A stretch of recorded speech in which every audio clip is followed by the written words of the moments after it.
পিতা তার সন্তানকে শাস্তি দেওয়ার জন্য সন্তানের পাপ খুঁজেন, শিক্ষক তার ছাত্রকে শাসন করার জন্য ছাত্রের দোষ খুঁজেন, পুলিশ তার আসামিকে শাস্তি দেওয়ার জন্য অপরাধ খুঁজেন, কিন্তু আল্লাহ পাক রব্বুল আলামিন তার বান্দাকে মাফ করার জন্য সর্বদা অপেক্ষা করতে থাকেন, বান্দাকে তালাশ করতে থাকেন। বলি সুবহানাল্লাহ।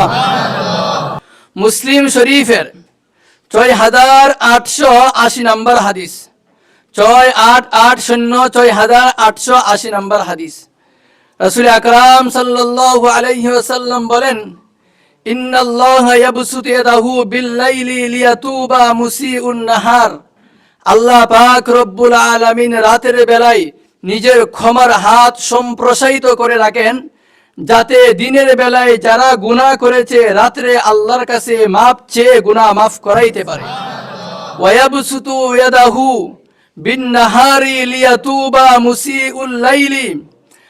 ঠিক তেমনি ভাবে আল্লাহ আবার দিনের বেলায় ক্ষমার হাত সম্প্রসারিত করে রাখেন, যাতে রাতের বেলায় যারা গুনাহ করেছে দিনের বেলায় গুনাহ মাপ চেয়ে আল্লাহর কাছে গুনাহ মাফ করাইতে পারে। আল্লাহর নবী বলেন, হাত্তা তাতলু আশ-শামসু মিন মাগরিবিহা। এভাবে সকাল থেকে সন্ধ্যা, সন্ধ্যা থেকে সকাল, সারাদিন 24 ঘন্টা আল্লাহ বান্দার গুনাহকে মাফ করার জন্য ক্ষমার হাত সম্প্রসারিত করে রাখেন। তো আল্লাহ বান্দার গুনাহকে মাফ করার জন্য বান্দার গুনাহ তালাশ করেন, বান্দার জন্য অপেক্ষা করেন, আর পৃথিবীর সকল মানুষ অন্য মানুষকে শাস্তি দেওয়ার জন্য তার গুনাহ তালাশ করেন, তার পাপ তালাশ করেন।